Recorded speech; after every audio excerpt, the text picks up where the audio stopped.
Namastê, pessoal, aqui é a Yara do Conexão A2.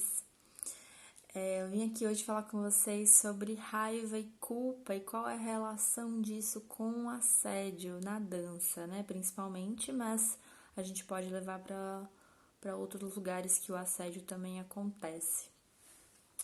Ouvi uma querida falando sobre esse lugar e me ajudou a resgatar essas sensações em mim. A culpa, meus queridos e queridas, nada mais é do que uma raiva que não pôde sair. Parece muito simples dizer isso, né? Mas não é um lugar fácil de perceber, isso é muito inconsciente. Quando a gente é pequeno e, sei lá, tá triste por algo e chora, e aí os nossos pais ou responsáveis ou dizem: por que tu tá chorando? Tu não tem motivo pra chorar, você que fez a merda, você que é assim, você que não sei o que lá. A gente vai aprendendo aos poucos que o motivo da nossa tristeza, da nossa raiva, do nosso desagrado não é externo, é interno. A gente vai aprendendo que a gente que tá errado, que é porque a gente é como é que a gente se sente triste ou com raiva, como se não houvessem os fatores externos, né? Isso vai variar muito, claro, de cada pessoa, de cada criação, mas no geral isso ainda acontece muito forte, que é dessas pessoas, desses cuidadores não estarem podendo assumir a responsabilidade. E eu tô dizendo responsabilidade não significa culpa. A responsabilidade vem de um lugar de eu reconhecer como que eu estou contribuindo para que isso aconteça e, portanto, também me dá a possibilidade de escolher como não contribuir mais.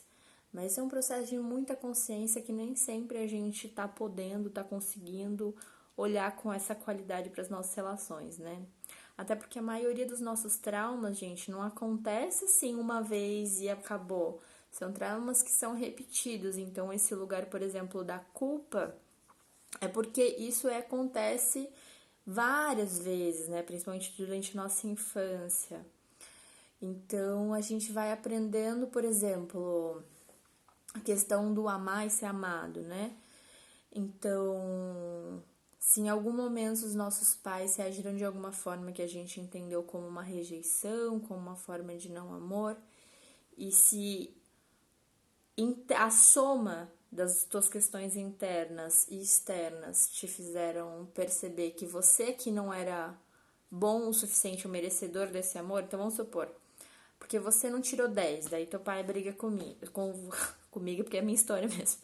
Aí teu pai fala, mas podia ter tirado 10, porque não tirou 10, não sei o que lá. Aí você sente assim, então eu que tenho alguma coisa errada, porque eu podia ter tirado 10 e não tirei 10. Então, graças a isso, meu pai não tá me amando nesse momento. Claro, isso não necessariamente significa que meu pai deixou ou não de me amar, mas pra criança, às vezes a forma como que isso é dito é reconhecido como um lugar de não amor, de exclusão, de não reconhecimento, de não aceitação como você é. Então a gente vai aprendendo a se culpar e a se criticar nesse lugar de que então se eu não tenho isso é porque eu não mereço, porque eu não sou boa o suficiente, porque eu tô fazendo alguma coisa errada. Isso é um lugar muito delicado, mas que a maioria de nós é, vivencia e, portanto, reproduz. E se a gente não passa por um processo profundo de autoconhecimento, de terapia, de meditação, de autoinvestigação, é muito difícil reconhecer e assumir esse lugar. Mas qual que é a importância da gente reconhecer essa história dentro da gente? Se a gente não reconhece essas histórias, a tendência é que elas continuem se reproduzindo.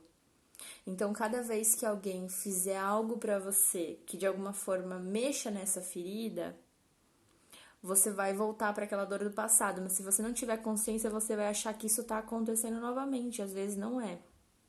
Então, vou dar um exemplo. Nós mulheres somos muito condicionadas a achar que o problema sempre é a gente, né? Então, essa cultura do estupro que diz, mas a mulher tava com uma roupa curta, né? Mas a mulher sorriu de tal jeito, né? Mas a mulher, assim, como se ou a pessoa que abusa não tivesse condições de controlar a tua libido. E a culpa é da mulher por ter feito algo que estimulava essa outra pessoa, geralmente um homem.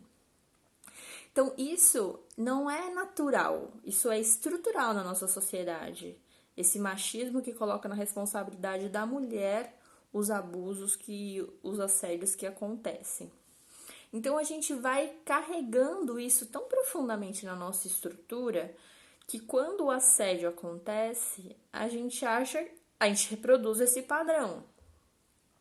Que junta com esses padrões que a gente viveu com os nossos pais, né, de achar que a culpa é nossa, que a gente não é merecedor do respeito do outro, do reconhecimento do outro, que a gente tem algum problema com isso, com esses lugares estruturais da sociedade, junta isso e pronto.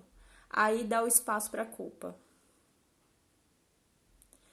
Tô tentando falar de uma forma simples, mas eu sei que isso não é um assunto simples de forma alguma.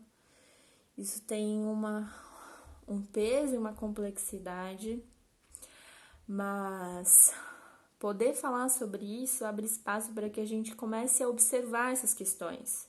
Porque às vezes a gente vem com uma carga de dor e de raiva sobre uma situação, quando na verdade tem uma estrutura social e uma história individual extremamente profunda e complexa, que precisa ser olhada também, né?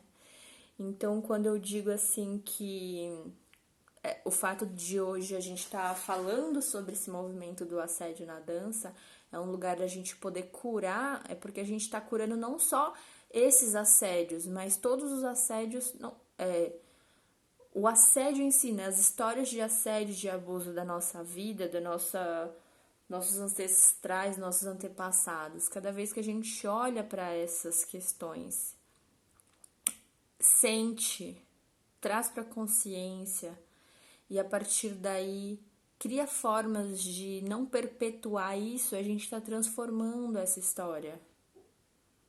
A gente está usando a nossa dor como ferramenta de transformação. É o fogo que transmuta. E dói. Dói, porque ser abusada, ser assediada é uma dor muito profunda. Assim como a nossa criança que não teve esse acolhimento, esse reconhecimento, essa responsabilidade dos pais assumirem esses exemplos que eu dei, né?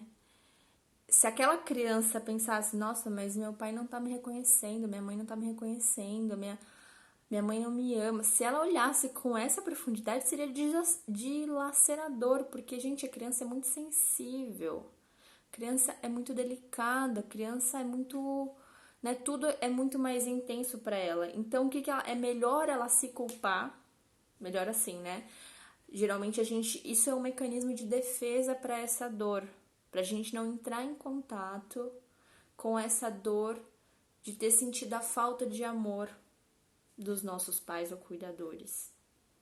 Mas é só quando a gente consegue olhar para essa falta, esse buraco que ficou na gente, é que a gente consegue olhar novamente para as relações atuais, porque senão o peso que vai vir para as nossas relações atuais, e muitas vezes a gente acaba reproduzindo, porque a gente acredita que essa é a única forma possível de se relacionar, com falta de respeito, com falta de consensualidade, com falta de responsabilidade, e a gente, de alguma forma, corporalmente, energeticamente, continua atraindo isso para as nossas vidas. Então, o que eu quero deixar bem claro? Existe uma diferença entre responsabilidade e culpa. A culpa não nos leva a lugar nenhum. Claro que muitas vezes a gente sente mesmo sem querer sentir, né? E por isso que eu tô trazendo todo esse contexto do que essa culpa representa. Mas quando a gente se permite entrar em contato com essa dor, com essa raiva e expressar isso, né, dentro de um contexto terapêutico, dentro de meditações, enfim, tem exercício da bioenergética também que a gente pode fazer para poder sair essa raiva, a gente vai limpando esse caminho e diminuindo também esses padrões que acabam se repetindo, e eles se repetem justamente que é pra gente olhar, curar e transformar. Sabe, nada se repete por acaso. Eu tenho um histórico, assim, de questões de abuso na minha família que vem de gerações. E quanto mais eu olho para as minhas questões, mais me são reveladas pela minha família ou em rituais, histórias de mulheres que foram abusadas na minha família. Mas cada vez que eu transformo isso, que eu não permito mais que isso aconteça na minha vida, que eu vou acessando esse lugar de poder sentir a raiva, de poder dizer o não, tudo isso eu vou curando também. Todas essas que não puderam fazer isso antes de mim, né?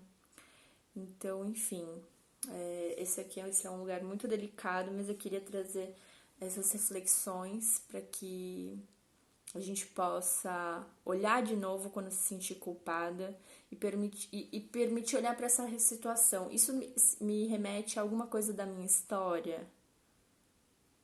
Eu me sinto culpada? É eu que estava errada na história? Ou não, foi o outro que me violentou? Foi o outro que não segurou seus instintos? Foi o outro que não respeitou o meu espaço? O que eu posso fazer agora para não permitir mais que isso aconteça? Ou o que eu posso buscar de auxílio para que a gente transforme essa cultura do abuso, do estupro na sociedade, né? Vamos abrindo caminho para transformarmos isso coletivamente, porque se é estrutural a gente vai precisar fazer isso coletivamente, mas é através, né, do trabalho de formiguinha, da união de cada um, tá bom? Esse tema, assim, além de a gente compreender e refletir, é muito importante que a gente possa vivenciar.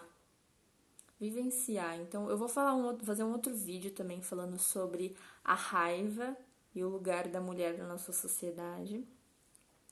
Mas também quero oferecer ferramentas para a gente poder expressar, aprender através da prática a trabalhar essas questões relacionadas à culpa, à raiva, ao consentimento.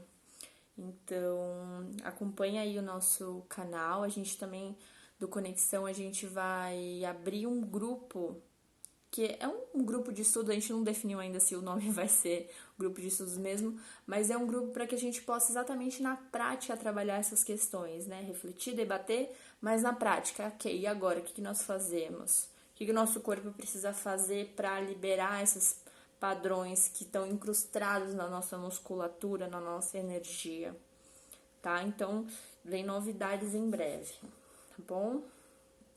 Escreve aí nos comentários como que isso te toca, se tem coisas que você quer conversar, se também quiser conversar, me chama aqui no direct sobre como que tá pra você essa questão da culpa, da raiva, da tristeza, né, essa questão do assédio, enfim, vamos começar a soltar mais, tá bom? Tô super, super à disposição pra gente poder se ouvir, escutar, acolher, tá bom? É isso que eu tinha pra trazer hoje. Namastê. Gratidão pela tua escuta, gratidão pelo teu tempo, pela tua intenção de consciência, expansão. Seguimos juntos. Arro.